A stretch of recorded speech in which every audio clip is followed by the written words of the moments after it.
Welcome to another edition of the Gruber Morning Show, the Tesla Roadster edition, sponsored by the Gruber companies. What happens to parts roadsters? George Foreman's Roadster update. Did the 38-mile Roadster replace the China cars? And how is Gruber Motor Company utilizing artificial intelligence to help service Tesla Roadsters? I'm Pete Gruber. And I'm Mark Schaffner. These and other stories on the Gruber Morning Show. So let's get right into the technical portions about the how we're using artificial intelligence. If you remember, Elon, a few weeks ago, open sourced all of the Tesla Roadster information with a promise that there would be more to come. Well, we ended up around the same time. OpenAI announced that you can now create personalized GPTs, generative, pre-trained, help me here. Natural language model is what I'm going to call it because I don't remember what it stands for. Pre-trained transformer. That's it. Transformer. Okay, right. okay. They always have these fancy acronyms. But anyway, we have been using ChatGPT not only for text, scripts, emails to customers, improving them. But they added an image generating capability about 2 months ago or so, and that's what you're seeing behind us here. The prompt for this image was, create a Tesla Roadster inside an electronics lab with a Gruber Motor Company headline at the top. This is kind of cut off, so just trust me on this. Above Mark's head is a large Gruber Motor Company sign. And this is the type of quality that it generates. Now, the first thing that comes to mind here is, are graphic artists obsolete? The resounding answer is yes. Yeah. We find no need to outsource any graphic arts anymore because we can just simply go to ChatGPT or Midjourney and generate all the images we want. Now, this particular one, however, was a bit more exciting because once we took all of Elon's open source information and some of our own knowledge base, all the things we've collected, symptom versus a solution, and we began to feed that into this custom Tesla Roadster GPT version, it now is able to spit out recommended solutions for various problems. You can type in a description. You can type in the error code. We had a customer that sent us a screenshot that said, what is error code 1416? How do I resolve this? What does it mean? We simply typed that into our version of the Roadster GPT, and it came out with a wonderful discussion about what that problem was. And I don't have it here, otherwise I pop it up on the screen. But so we are now embarking on converting our knowledge base, along with the stuff that Tesla has supplied, into a GPT version. And within seconds, you will have information about what to do about that particular problem or error. Well, and I just can't hardly get over this. We took, in the course of about 15 or 20 minutes, and fed, I think it's 2 PDF documents into ChatGPT to help train it.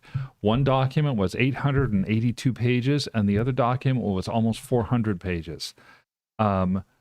Now it took, like I said, it only took about 10 or 15 minutes to feed the whole thing in. Now you type in error 1416, for example, and it tells you what the error is, what a detailed description, how to test for the error, what kind of steps you can take to fix the error, possible effects of the error, and it's all just automatically generated from ChatGPT as it goes back and references all the data from these documents. In the course, that's what's impressive to me, is in the course of about 10 or 15 minutes, it synthesized and put into a database about 1,200 pages worth of information.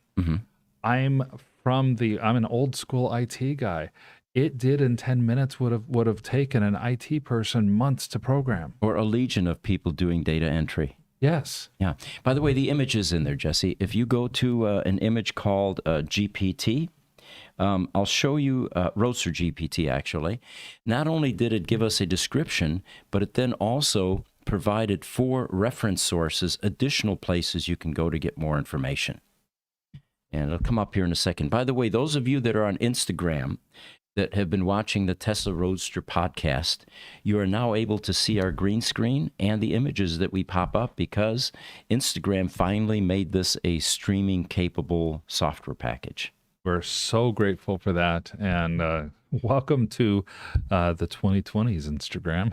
Right. And here you can see the what it spit out, the results of this error code 1416 and the description. And now that we're merging it with our own knowledge base, this is going to become even more powerful and more comprehensive. And as always, if you're having unusual problems with your Roadster, we do a lot of things free here, and this is truly, again, free. Log file analysis. What a log file analysis does for us and for you is it gives us a glimpse into what's going on under the hood in your Roadster. It gives us timelines. It gives us detailed information about how long this has been going on, what the trend was. And of course, from that, we also get error codes that may not be visible on the VDS screen, which then allows us oftentimes to pinpoint exactly what's going on. The easiest example of that is you've got a brick Roadster or you've got a resistive cell going bad. We need to know what sheet that is in and which brick is being affected by that. Well, these cars have been, we've been calling them rolling computers for a number of years, and that's because of the onboard diagnostic port. This is a greatly enhanced version of the onboard diagnostic data. And it's amazing the type of stuff that we can see about what the car is telling us, both in terms of just regular statuses and in terms of errors and warnings of what it has. Mm-hmm. The simple procedure is, on our website, there is a group of newsletters, and one of those newsletters says how to pull a log file. If you go to that newsletter, there are some instructions there, not anything elaborate, but very specific. It has to be a 4 gig or under memory stick. You have to put a folder in there, and it's case sensitive, precisely the way that it asks you to do it.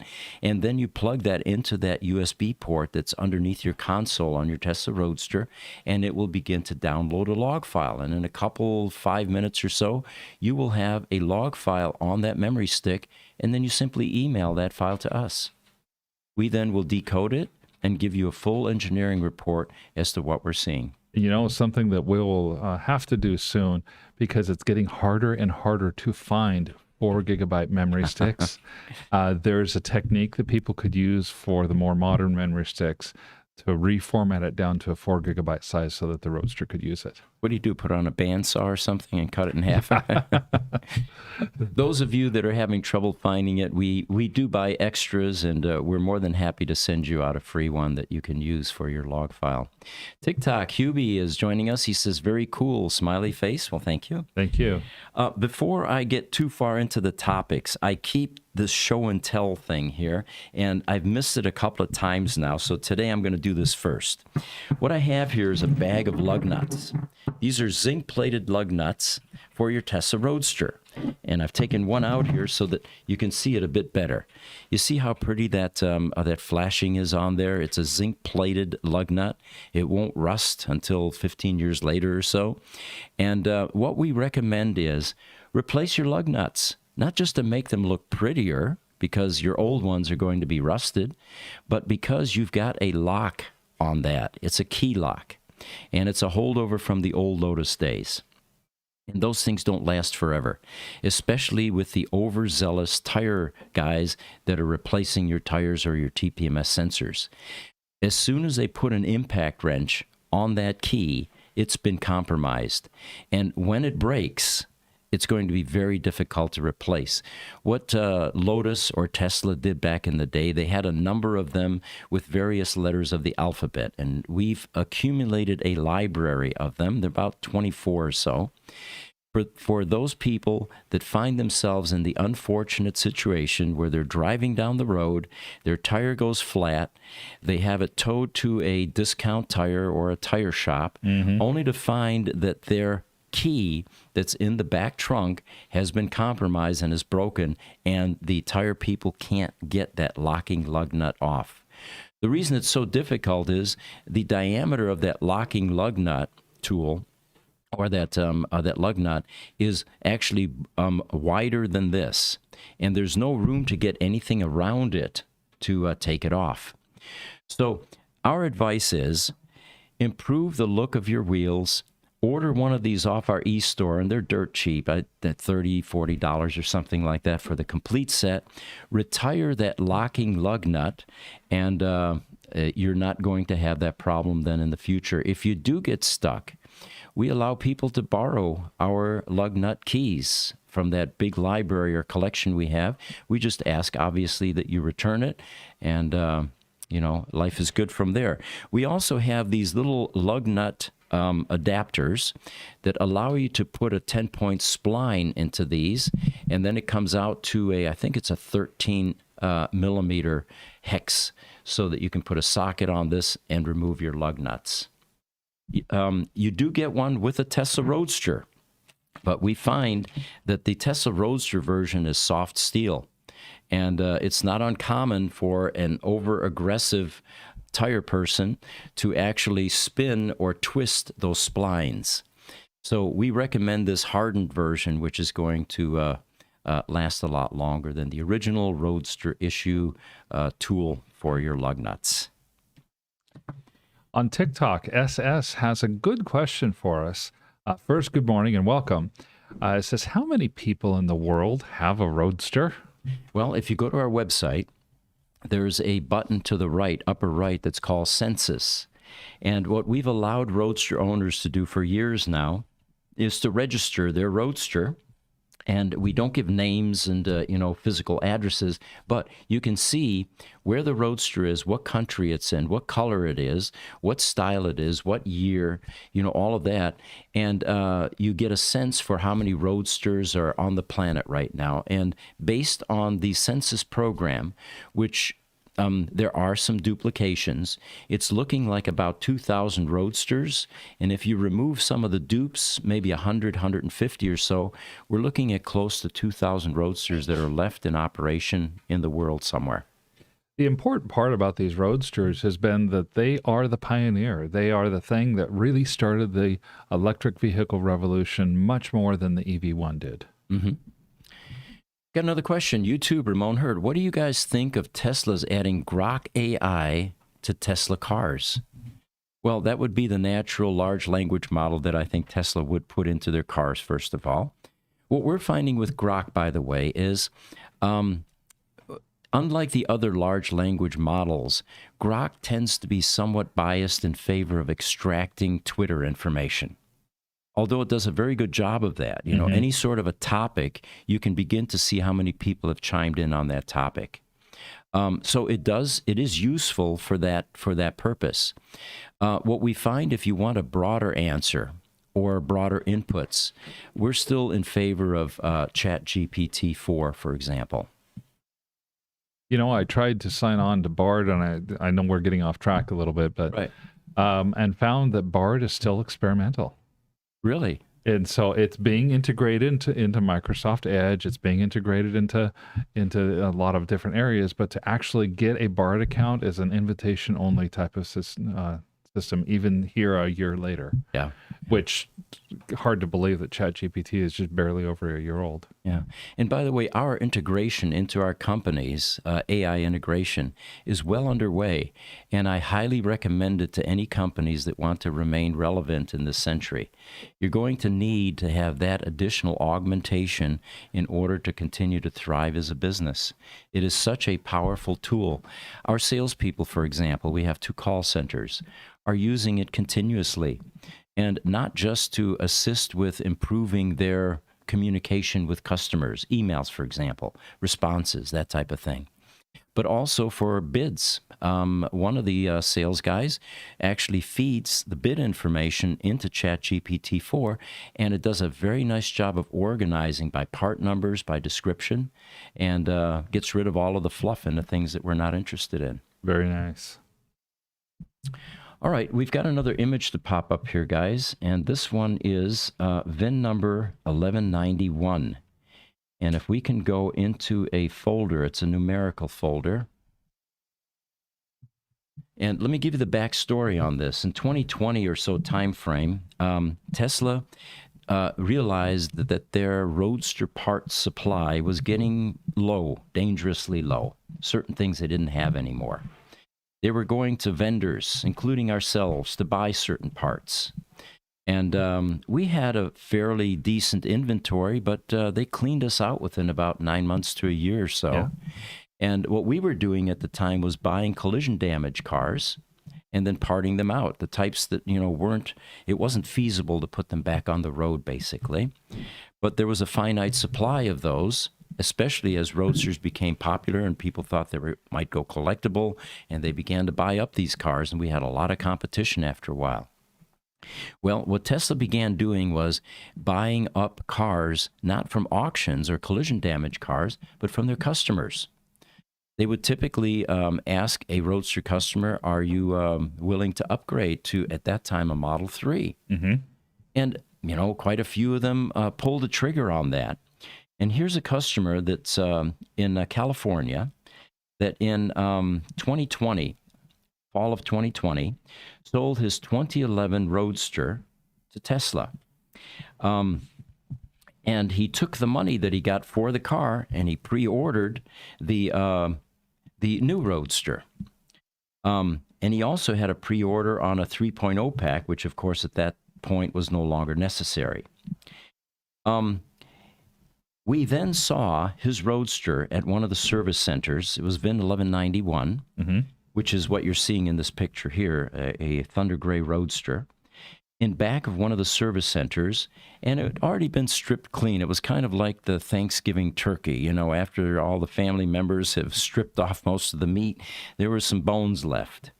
And we were talking to him, and we said, how did you feel about letting go of your Roadster? And he said, well, I didn't realize they were going to part it out.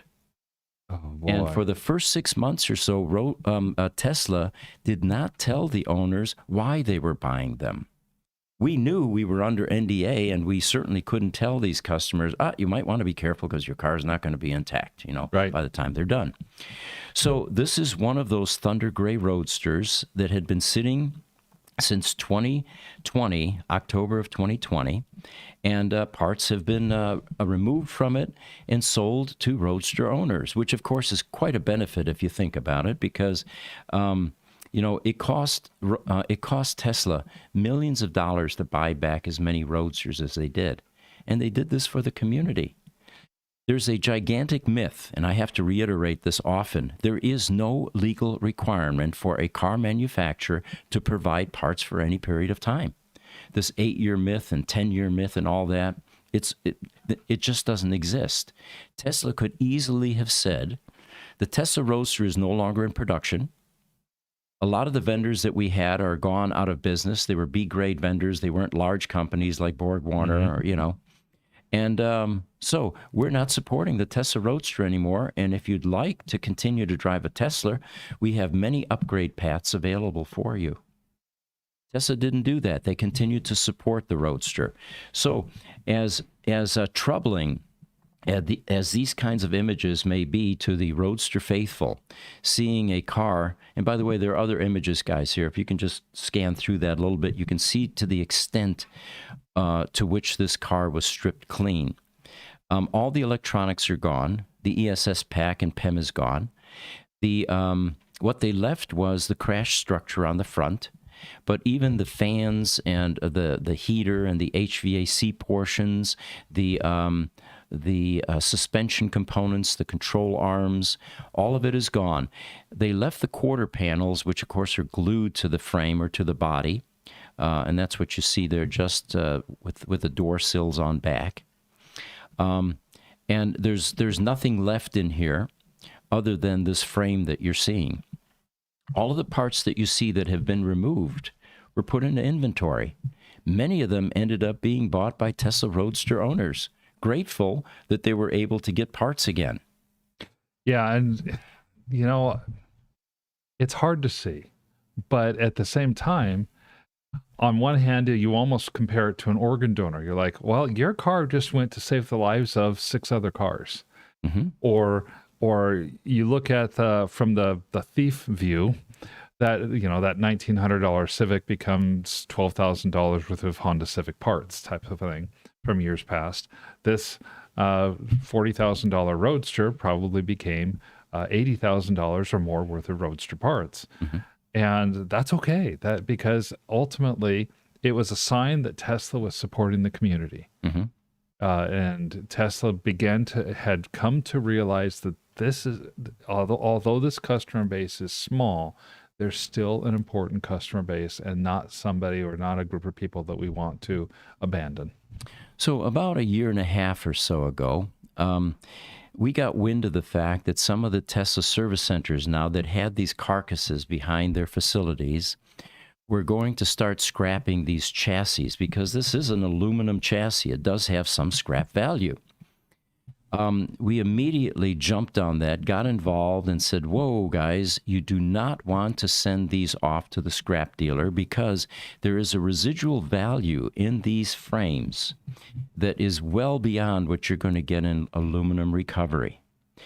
And if you're not willing to do that, we'll buy these. We will transport them to our facility. We've got outside storage for at least 80 of these carcasses, and we'll preserve them. The reason is, as these cars continue to go collectible, no one in their right mind totals out a multi-million-dollar car, no matter how bad the collision was. And these kinds of frames are going to be invaluable in putting these cars back together, even if they have to reassemble every nut and bolt in the car, which is typically what happens with the highly collectible exotic cars. So these are worth gold. Well, they promised us that they were going to store them in Sunnyvale, and for a while that seemed to be the case. This particular Roadster that you're seeing here is at an IAA auction. And it is going to go to auction within the next 3 months or so. So what Tesla has decided to do most recently is to sell off these carcasses. And this is most likely an experiment. If they don't get anything for it, maybe we have to revisit we're going to send them to the scrapper scenario. And we pipe up again and say, time out. But if they do get something for this Roadster, maybe that's going to be the new way that Tesla is going to get rid of some of these carcasses that are sitting behind their service centers. Sure. But, my thought is to agree with you still, though. Why are they getting rid of any of these carcasses at all at this point? Well, good point, and we'll have to ask that question. The other thing that occurs typically when Roadster owners sell their car back to Tesla is that not all the accessories go with the car. If the car, for example, has a soft top on it, then usually the hard top remains in someone's garage, or the wall mount charger, the TS70, or some of the accessories, like the Can Junior and Can Senior parts. In this particular case, this customer ended up offering them to us, and we ended up buying a hard top and some of the accessories that were left. So anyway, this is the latest detour that Tesla is taking with these parts cars, and if this works out, you'll probably see more of them at the big auctions like Manheim, Copart, and IAA, which are the primary ones that Tesla would use for something like this. So it'll be interesting to see what this thing bids up to. As someone in the industry pointed out, this car is restorable. If you've got the rest of the parts that they took off, you could put this back on the road. Yes. It'd be a long road, but it would be a long road, and it would be hard to find parts. Right. YouTube, Ramon Hurt has a question for us. He says, I used to see Roadsters at work quite often. I always thought about looking into what it would cost to buy one. When would have been, so looking past tense, the best time to get into buying a used Roadster? Well, it was 2020, I believe, that there were two Roadsters on eBay, and it was before they had the 3.0 battery replacement pack. People back then were expecting the cars to only last 10 years, and they thought there was no option to keep it on the road, so they were selling very low. There were two on eBay that sold for $39,500 and $40,000. These were fully functioning cars, mind you. Mm-hmm. And that was a low point that we saw. Then we came along, and Tesla came along with a replacement battery pack. the new 3.0 pack, not the one in 2016. And we started the Tesla Roadster matchmaking site.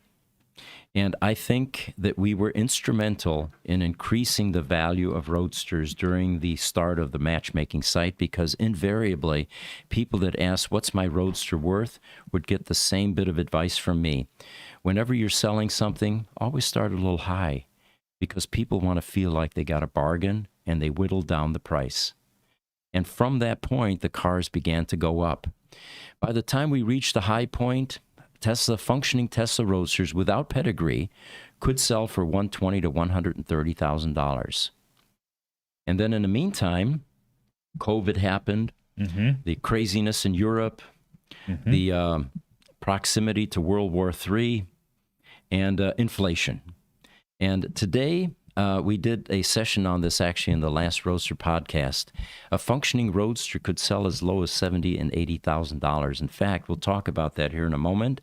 There's one on Bring a Trailer right now, and it's VIN number either 101 or 110. I thought it was 101, but anyway, on Bring a Trailer, there is a Twilight Blue 2008, 43,000-mile Tesla Roadster. And it's currently up to $69,420. It has 1 day to go, so it will finish tomorrow. This car is also on our Roadster matchmaking site. It's from Louisiana, and the customer is asking on our matchmaking site $110,000. Now remember, the asking prices on these Roadsters is first pass. We're matchmakers. We're kind of like the Tinder in the Roadster world. Yes, yes. To use a popular term. We unite buyers with sellers, and then you guys do the financial transaction, and we're not involved in that in any way.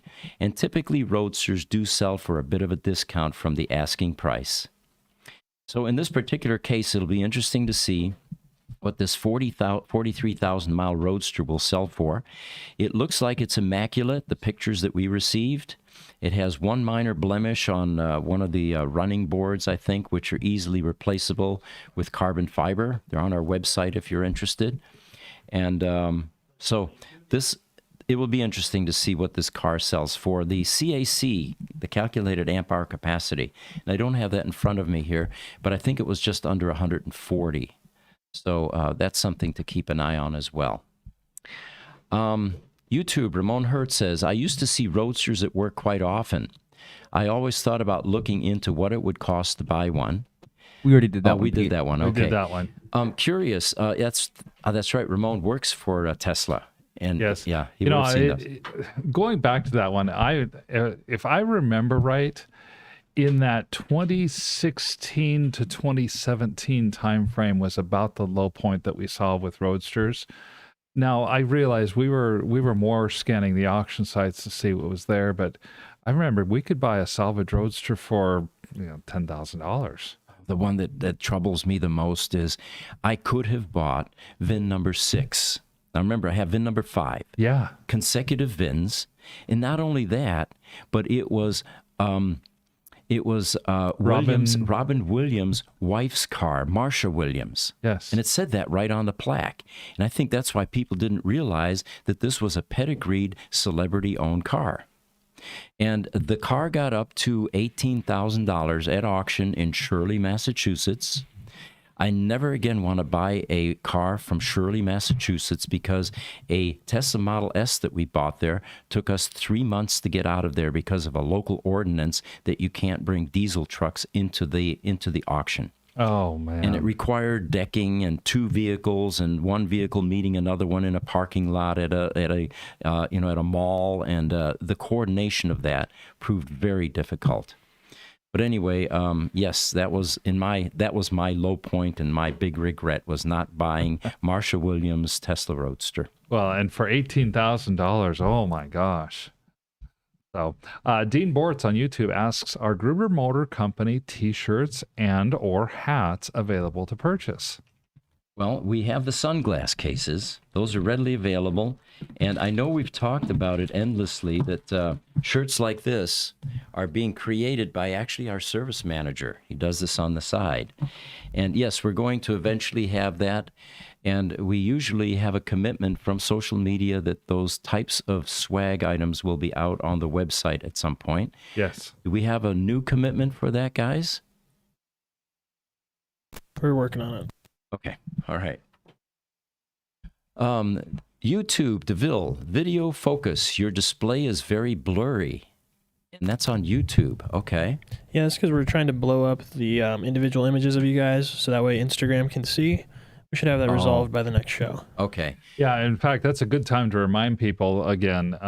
This is our first podcast in ages where Instagram is seeing all the background. They finally got with the program, got a display key, but they're still not necessarily playing very well with the other platforms. We'll get those technical issues worked out here within the next couple of podcasts. So stay tuned. Yeah. So another Tesla Roadster news item.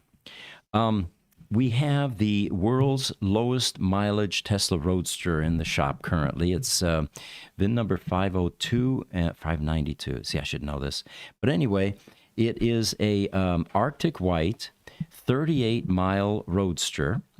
And we thought that we would never again find anything like the 3 Chinese barn find Roadsters. Right.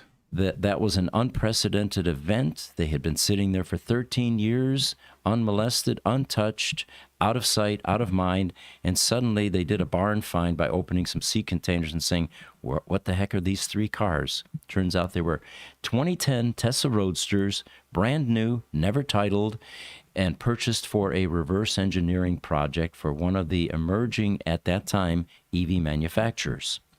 So fast forward now, we now have a 2010, and it's VIN 592, by the way, 38-mile Roadster. These Chinese Roadsters were in excess of 100 miles, 104, 109, and like 123 or something like that. And the reason was, back in the day, Tesla was doing only 30 miles of test driving on Roadsters before turning them over to owners. They found that because they had some elevated QC problems, they changed that to a 100-mile test drive. And that's why the Chinese Roadsters were just over 100 miles each. Mm-hmm. This particular Roadster came in under the radar. It was also 2010, but it was one of those 30-mile test drive cars, so that's why it has 38 miles. And the story that we get as to how the 8 miles got on there was the owner lived close to a service center, and for the first annual preventive maintenance, drove it to the service center. And then from there it sat. It got bricked. This is a bricked Roadster, by the way, which means that the battery is toast, especially after 13 years, or 12 years in this case. But if anybody wants a brand new Roadster, this will be your car. And the reason I say that is the Chinese Roadsters, although being sealed in sea containers, did end up with some damage to the PPF. It was cracked, blistering, it was yellowed, and one can only imagine inside a sea container sitting outside the temperature variations throughout the day and night. Right. The sun beating down on the steel sides, increasing the temperature inside, and then the cold nights. The other thing that compromised these Roadsters a bit was rodents. Mm-hmm. It turns out rodents made some nests in these cars, and they loved eating the insulation on wires, the soy-based, and sharpening their teeth on other items, and creating or harvesting nesting materials. So this particular white Roadster, however, and the pictures will attest to that. Those of you that want to see a Roadster, just like it was from the factory, brand new, go to our Roadster matchmaking site on our website and look up the second Roadster down, and you'll see a number of images, 100 of them or so, showing the interior detail, not just the cabin, but we took off the skid plates and we revealed what the suspension components even look like and the plumbing underneath the car. It is absolutely immaculate. So this car is currently up for bid. For those of you interested, you can email a bid to evie@gruber.com. I think there are 3 bids currently already. And you can bid on this car. One recent interested party asked, can this car ever be put back on the road? Well, absolutely. The only thing wrong with this that we're able to ascertain, without, of course, putting a new battery pack in it, is the battery pack needs replacing, the big ESS main battery pack. We did fire it up. We fired up to 12 volts. We corroborated the 38 miles. We pulled log files, so we've got all the engineering data. And this Tesla could be put back on the road. Again, the question is that something really you want to do with a 38-mile Roadster, which will probably not go cheap because of its unique heritage, provenance, and low mileage? Yeah, I mean, we've seen some spectacularly new and clean cars in our time. I remember seeing a Roadster. This was probably about 2020. It had 300 miles on it. It was garage kept, and it was great. It was amazing to look at. It was a radiant red. Mm-hmm. This one was better. It is. It is new. It is, and it's even above the Chinese Roadsters new, because it was kept temperature controlled in a garage over the course of 12 years, where the Chinese Roadsters had all the temperature fluctuations and as a result had the PPF damage and stuff like that. Getting in this car, by the way, is somewhat eerie. The leather seats are plush. There's a new car odor in this car. Everything is pristine and new. And it's the closest thing to actually taking delivery from Tesla back in the day of a brand new Tesla Roadster. Yeah. Someone quipped and said, well, now, this is the lowest mileage Roadster on Earth. Wouldn't the Tesla Roadster that went into space be the highest mileage Roadster? It has made 4 orbits around the sun at this point, totaling 4 trillion miles. So, well, yeah, but it's been coasting most of the way. Right. No wear and tear, right? Doesn't need shocks or any of the suspension components or anything like that. All right, got a few questions here.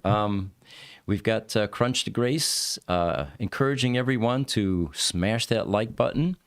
And Ramon Hurt from YouTube says, just change the quality setting on your YouTube. It will fix the resolution. Does that make sense?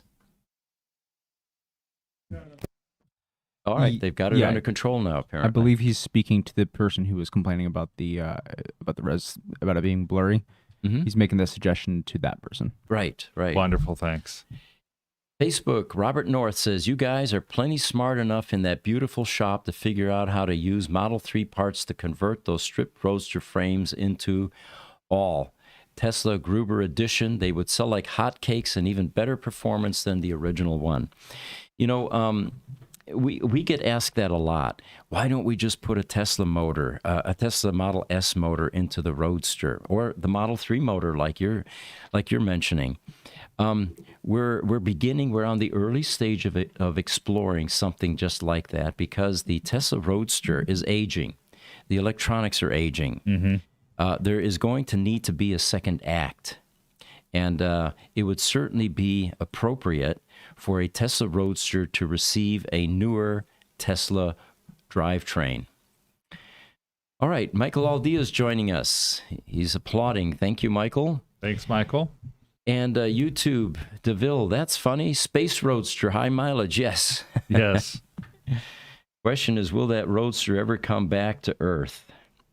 All right, so here's a good question. The George Foreman Tesla Roadster that's for sale on Haggerty, which is an auction site. It turns out that it's not just the Tesla Roadster. The prediction had been for some time is that George Foreman's epic car collection is heading to auction. And there are over 50 collectible cars. There's a picture here, guys. If you can throw up a picture of George Foreman's collection under images. There we go. Apparently, George was an avid car collector. He also has a number of sons, 5 of them that are all named George. So some unusual aspects here. That's not it. It's a Foreman collection. And we'll describe that one in a moment here. That's actually George's car outside a Houston service center, along with that one. We had a customer chime in that said, yeah, I saw his car behind the service center when I was getting my car serviced. I didn't take the time to look through these images to see where the Roadster is, but presumably it's somewhere in this huge collection of 52 exotic cars. And so anyway, this sale is currently happening all of December, and there are a lot of cars being sold.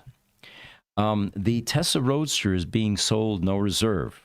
That means that whatever it sells for or bids to is what they're supposed to be selling it for. Wow. It's currently sitting there at $40,000. Someday, guys. Don't get your hopes up. Not this year, all right? $40,000 is where it's sitting. It was at 32 the last time we looked at it. And they also are taking some issue with the mileage on this car. It was originally touted as a 447-mile car, but then because of a Carfax post and an annual service appointment, which had a different mileage on it, the car is being sold at this point as unknown, mileage unknown. So they're being honest about this. The question that came up also was, George Foreman, of course, is famous for his grill, right? The George Foreman grill. Mm-hmm. And the question was, how much money did he make off that grill? Well, here's some information. About $138 million. Wow. The mystery shrouding the grill's earnings is part of Foreman's charm. He received a $1 million profit check in 1997, and the following year, they sold $200 million worth of the grills, with Forman pocketing around 40% of the profits. In total, he hauled in about $138 million from just the grill deal alone. Well, that could buy a lot of exotic cars. That could definitely buy a lot of exotic cars. You know, he was heavyweight champion of the world for a while, so he was getting a lot of money for boxing, although not those kind of dollars or even close. Right. He did take delivery of this Tesla Roadster in 2009, and it's been not running since 2017. So for any of you that have hopes of buying this car and recovering the battery pack, 6 years is an impossibly long time to do anything with recovery. Now, we also have a customer that, and those are the images you saw earlier. He said, regarding the George Foreman car, he said, I saw George Foreman's Roadster as being the topic in the Roadster podcast. My Ranger, Nick Montero, in the first few years I owned my Roadster, sent me a few pics of my car with George's at the Houston Service Center. So the sterling silver behind the twilight blue is George Foreman's Roadster in those pictures that you saw earlier. The best guess is that these photos were taken in late May of 2016, and not too much information can be gleaned from the pictures, but maybe it'll help fill the gap somewhere. So thanks to that customer for sending us those pictures. All right. We have another image that we can throw up, and this is an image that was provided by, it's called Open Sheet, Rosa Open Sheet. We have service partners all over the United States and the world, actually, and Chris Rosa is one of the ones in Germany that has done a lot of pioneering work with the Tesla Roadster. And what we're showing, or what he's showing here, is a Tesla Roadster battery sheet that has had the bonding plates removed from one side, stripped off, and all of the fusible link wires removed. And what you can see here are 9 bricks, and the reason there's a different top pattern to some of these is the cells are reversed, plus minus, minus plus, and that's done in every cluster of 69 cells. So the one at the very bottom there are cells that are shown with the negative side facing up. And the reason they did this was the bonding plates are taking these 9 bricks, or a collection of 69 cells each. By the way, there's 621 cells in one of these sheets, and connecting them in series to come up with a total voltage of 36 volts on the sheet output. Each of the bricks is around 4 volts DC, so that times 9, of course, comes out to 36 volts. So there you have it, and what you're looking at toward the bottom there, that blue material, that is the reason that you can't just simply change a cell in a Tesla Roadster sheet like you can in your flashlight, where you screw off the end, open it up, and drop a couple of cells out. The blue material is a thermal potting compound that touches both the cells and the cooling jacket that you see off to the right there. There's a little bit of that blue jacket. That actually is a flat ribbon that runs through every single cell structure there, in between those, touching every single cell to cool the cell. And then those 2 nipples there end up going to a cooling system that is both air-cooled and AC-cooled when the battery gets too hot through a heat exchanger. So thank you, Chris Rosa, for providing that picture. And on that picture, TikTok, James Lawson has just commented too. There's like 480 or so of those 18650s there. The actual count is 621 on that sheet, and 6,831 in a Roadster battery pack between 11 sheets. But close. Looks like we have Ghana chiming in. Facebook, Mandel Gyama T says, nice teachings. I am hoping to be trained and be your serviceman here in Africa, Ghana. Well, thank you for joining us. Nice of you. All right, we got another picture to throw up here, and this is from a Roadster owner. It's called Moth. This isn't the only thing that ends up coming loose in a Tesla Roadster headlight. There, you see that thing down in the bottom? I first thought it was a mouse. It turns out that is a moth. You might ask yourself, how does a moth get into a hermetically sealed headlight? Well, they're not hermetically sealed for long. Behind the top portion there are 3 cup-like covers that allow you to change your incandescent bulbs. And as those age, they're rubber, they stretch, they become loose, and it eventually opens up, and then critters can get in there. We've seen spiders, we've seen beetles. This is the largest critter that we've seen inside one of these headlights. And the other thing that happens is, since these were originally incandescent bulbs, there's a parking lamp there. Can't quite see it, but it's off to the left, upper left there. And that incandescent bulb over the years heats up that lens enough to where the mounting tabs become loose and melt. And then that little cap eventually falls off and rolls around inside your headlight. So part of our headlight recovery process is that we actually open these up. We take out the debris or whatever critters have gotten in there. We polish the inside if necessary, and then replace all of these bulbs, the incandescent or even the HID bulbs, with the newer LED bulbs, which run a whole lot cooler. They do require a load resistor, and the reason for that is the incandescent bulb draws a certain amount of current, much more than an LED. The switch pack in your car actually has a provision where it senses a burned out headlight or bulb. And it does that by measuring current. So when you reduce the current sufficiently by putting in LEDs, your switch pack suddenly decides, well, it looks like we burned out another headlight, so I'm going to report that as an error.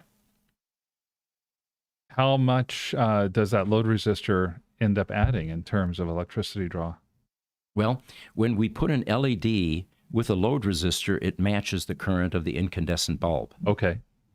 What we found now, though, is, and we're developing a translation table, that we can actually change the bias resistors in the switch pack to accommodate the changes in bulbs and the headlights, So instead of drawing extra current by feeding both a load resistor and a LED headlight, we now are able to have it draw just the current from the LED headlight, which improves the performance of the car because it draws less current and preserves the battery a bit more. Definitely a little bit more of an elegant solution that way. Yeah.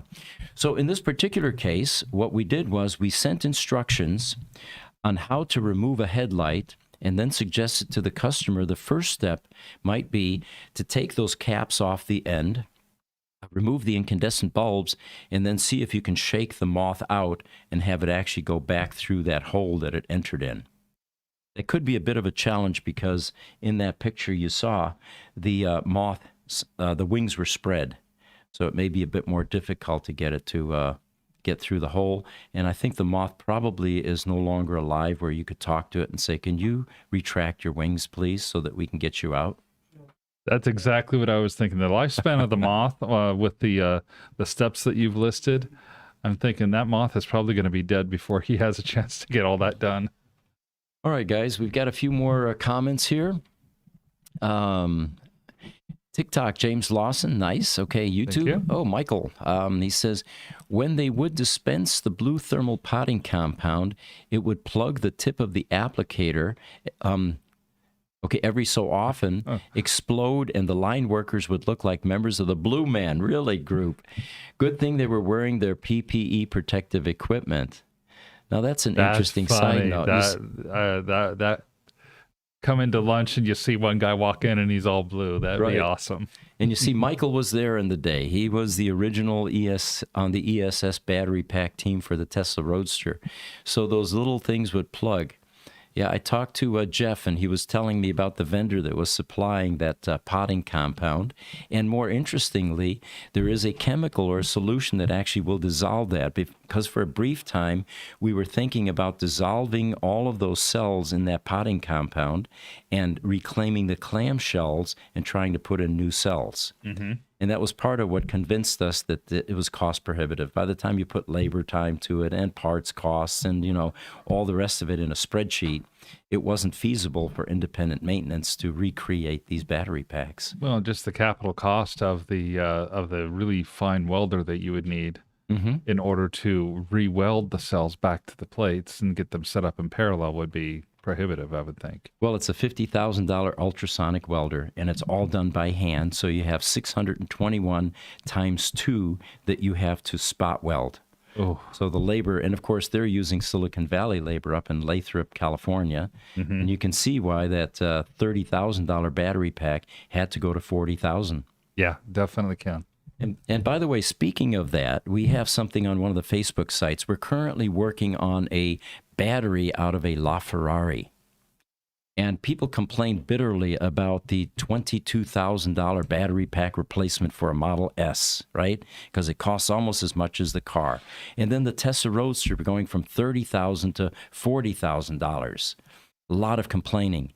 This battery pack for this hybrid LaFerrari, is $300,000.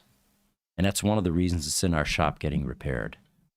I think the most surprising thing I've heard is the capabilities of this battery for this hybrid car. Mm-hmm. Wasn't it a 120 kilowatt battery? Power to the motor.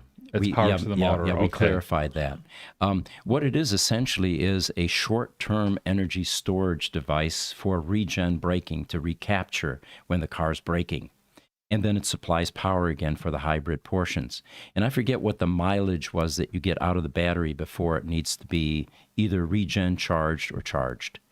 Okay, well that would make a lot more sense, both because of the size of the battery. Because I think you and I were both scratching our heads when we first saw 120 kilowatts and thought, yeah, wait a minute, how did they do that? It's a quarter the size of a Model S type battery, and it's 120. Or a quarter the size. I think in total, the two, it's smaller than 2 modules of a Model S battery. Yeah, basically. This is going to be an interesting project for us. We will have a video release soon, and it'll be comparable to a Sandy Munro teardown of a LaFerrari battery pack.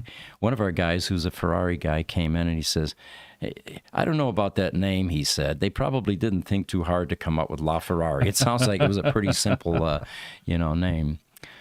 All right. So we've got another picture here, guys. This has to do with swatches. We have customers that want reupholstery done for their Tesla Roadster. And, as I had said in earlier podcasts, a shop like ours can't do everything, and upholstery is one of those things. You can be good at many things, but certainly not all of it. We send out our upholstery, and it is a upholstery shop that does high-end exotics.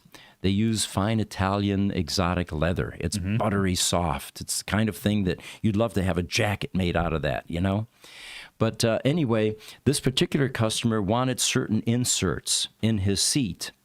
And we have swatches that you can look through. We'll eventually put this stuff online on our website so you can pick right from the website.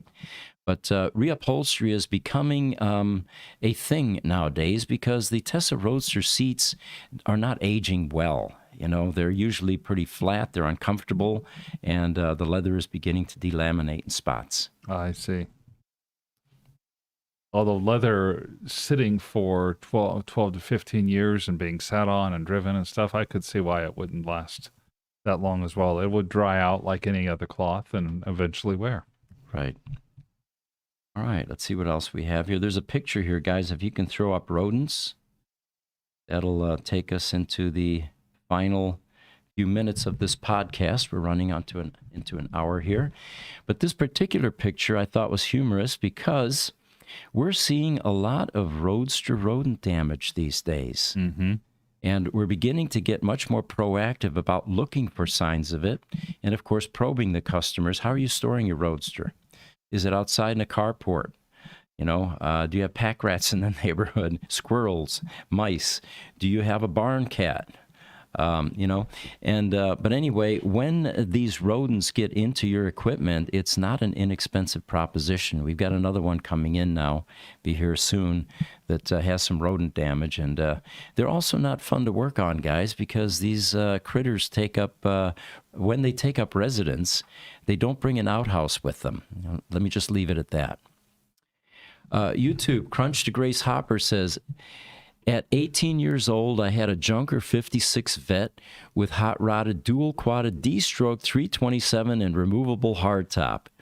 Most fun to drive ever. Should I get the used Roadster versus the second Cybertruck? On the matchmaker. All right. My suggestion would be forget the Cybertruck. You can get that at any point in time. Those of you that are getting into Roadsters now are going to be fairly lucky because, again, we predict these are the next collectible cars.